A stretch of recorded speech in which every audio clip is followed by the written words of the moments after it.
Hey guys, Ryan here, and today I'm bringing you a video in the Object 257. I'm on Muravanka Blizzard, and I hate all these fucking Blizzard modes and Sandstorm modes, because the lack of view range really pisses me off. I am platooned with Spandex, who is in a light tank, so it's a good match for him. He's in a Tier 9 RU-251, there's one light tank on each team, the enemy have a T-49, and then it's mostly Tier 10s, only one artillery, which is useful.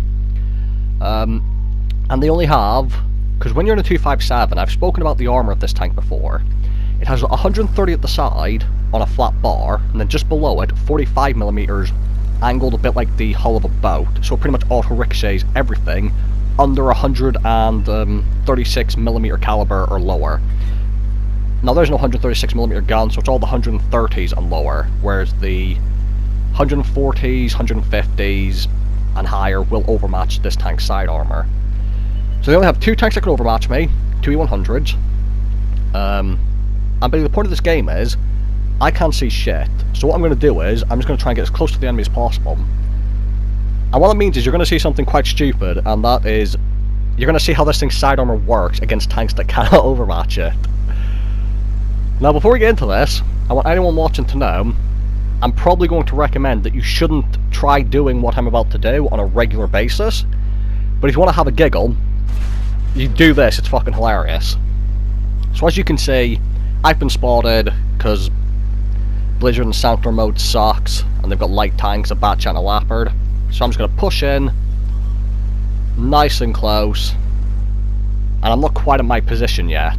I want to move to the next building. So I'm unspotted, and the reason I'm taking so much time here is because I'm terrified of that T-92. And now I'm going to push. Or at least I thought I was. There we go. This building is going to be my home because I want to be close to the enemy, but I'm also hoping that you know where T-92s and artilleries tend to sit on this map, so I'm sat at this building hoping this house and the house in front of me can protect me from artillery. So there's a 1-4, I'm going to side scrape him. It's going to work, but I recommend that you don't side scrape in this. I recommend that you reverse side scrape. You're going to see it, because pretty much from now on, every enemy I fight, I'm going to face them backwards. So I'm going to get one shot into the 1-4, and then I'm looking at my mini-map, the IS-7's on his way, so what you're going to see me do is, and this is important, I'm going to turn my tank around, and I'm going to reverse angle. IS-7 bounces, I bounce off his lower plate, because Russian armour. Not that I can complain about Russian armour, because the IS-7 bounced off my side.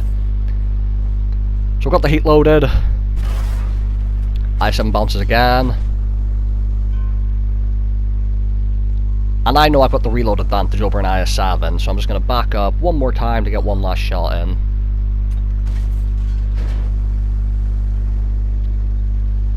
So yes, this tank, with that 45mm side armour, if you reverse angle and they hit your side armour, you're pretty much guaranteed a bounce, as long as it's a 130mm caliber gun or lower. Because the front of this tank is actually quite weak. It is a pike nose, but most Tier 10s and 9s can pen straight through it with standard rounds. So that's why you'll see most of the time in this tank, if I see an enemy, I will try to stay, like, backwards to him. So I've got the heat loader here, because there's a 279E at long distance, and there's an IS-7 just next to me.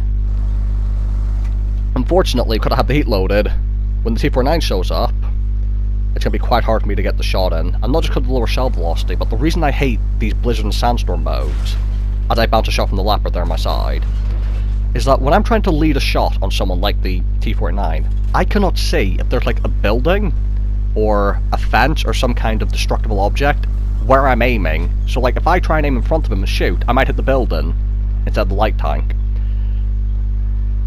But enough of me complaining about Blizzard mode and everything.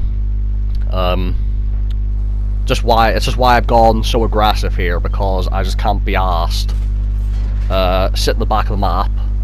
I've got to try and do the spotting myself. So I don't want to leave too far from this house, because again, T-92 can one-shot me. I've been spotted here. It couldn't have been the T-49. So I'm assuming it was the Leopard 1. I'm getting some assistance here. I've no idea who from. And now I load back to the APCR. Bounce the Leopard 1 again. And it's going to be quite a slow game here, because as I said, I just cannot see shit. But I've already blocked over 3,000 now, and most of that, as I said before, with the back of my tank facing the enemy.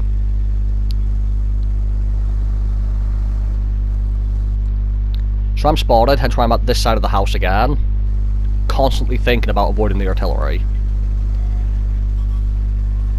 And now the Leopard 1's going to push me, and what you're going to see is where this thing's armor doesn't work. If an enemy gets close enough to you, it gets really easy to hit the top bar and not the bottom bar. And this tank gets ammo racked all the time when you do get panned. Because as you see, he shot me once and ammo racked me, so I repair it. He shoots me again and ammo racks me again. So, very risky business, so on your side in this thing to most tanks. If you do get panned, chances are you're going to get ammo racked as well.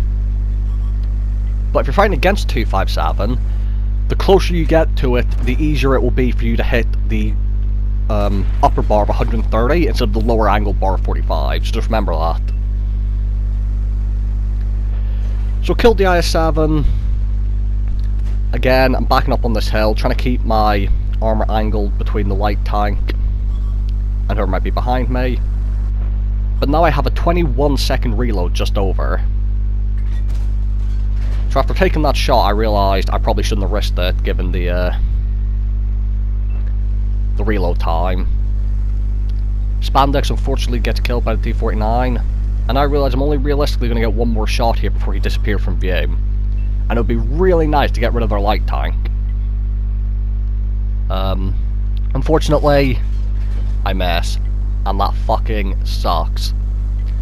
Because now they have a Bat Chat, which is basically a light tank, an actual light tank, on a Blizzard map against 3 heavy tanks and a Death Star.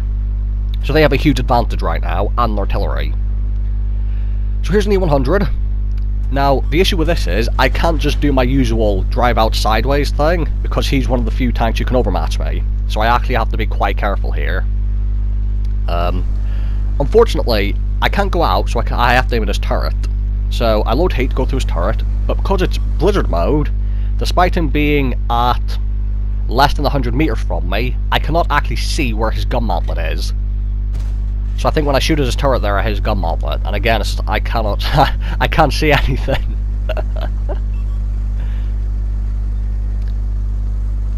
So I've been spotted. I'm just kind of waiting for a teammate to get rid of the E-100 for us, and now the Bat Chat is shooting at the E-100. So I'm going to see the Bat Chat, and again, I'm going to angle up for him, backwards, 45-degree angle, and start reversing. So he's on full health still. Unfortunately I had a heat shell loaded, which wasn't useful. And you'll see I've just loaded a high explosive shell. That's a mistake, I've not realised it yet.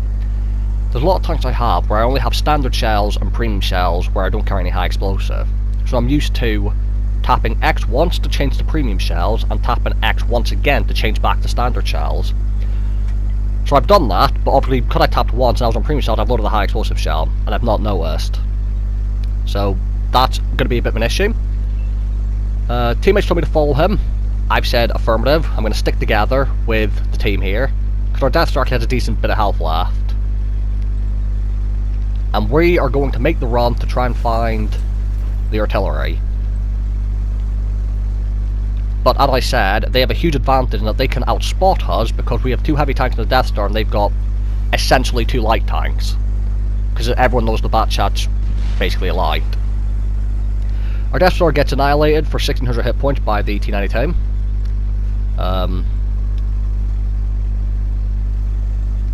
I'm driving kind of towards their base where I think the light tank and Bat Chat will be. The light tank shows himself. I get spotted. It couldn't have been the light tank, so it has to be the Bat Chat. There he is. Supercon gets a good shot into him. I'm aiming in. And then the confusion sets in as I realise I just fired a fucking high explosive shell. I did damage his viewfinder, to be fair, and I've no idea if he fixed it or not. He's been hit again. which puts him down to me and the Super Conqueror, we both hit him, can kill him. The T-92 thankfully misses me, and now because the Super Conqueror is pushing for the artillery, I'm going to turn around, get to the hill, so I can try and stop the T-49 and Batchat from shooting at the Super Conqueror. And we're going to see here's a very lucky shot on my part. Like with a 21-second reel, that was super risky. So the Super Conqueror's finished off the artillery, and now, even though it's 2v1, we are still at the disadvantage because the Batchat can outspot us, and he can kill the both of us in one clip. And I'm not the only one that's ammo-racked. Spandex is watching from the Super Conqueror's perspective right now. Both me and the Super Conqueror are ammo-racked. So he's pinging the base, and I'm inclined to agree with him. And that's where the point of this video's title comes into place. When to cap. I will not cap most of the time if possible, but there are certain situations where you should. 2 heavy tanks versus what is essentially a Batchat, which is basically a light tank, on a Blizzard variant map where he has the advantage on view range, and he can kill both of us in one clip, and we're both ammo racked. That is 100% a moment where I'm going to cap. So the Batchat's let the cap to come get us, the Super Conqueror is hiding behind the building, and I'm going to sit in this bus, and as you'll see again, I've got the back of my tank facing where I think the Batchat will show up from, because he'll have a harder time penning me if I reverse angle than if I point directly at him. And just this whole game was just, I was so confused when I was playing. Like, I wasn't expecting to live as long as I did. Like, where I went at the start, I was kind of expecting to die pretty quick. I just thought it'd be funny to see how long I could live by going there and just showing my ass towards everyone, and it actually worked quite well. And this tank's just, it's a lot of fun. I highly recommend it, but if you're going to try and do what I do, I recommend you get yourself comfortable just angling armor in the first place before you, like, try using this thing.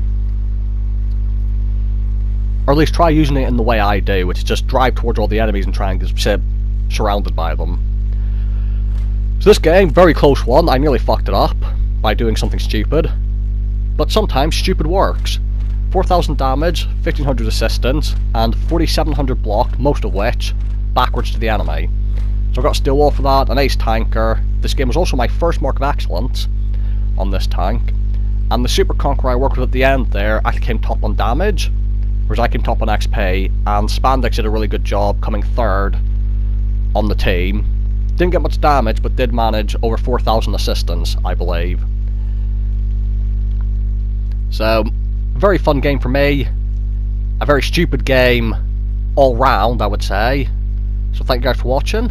I hope you guys enjoyed the video, and I'll see you all in the next one.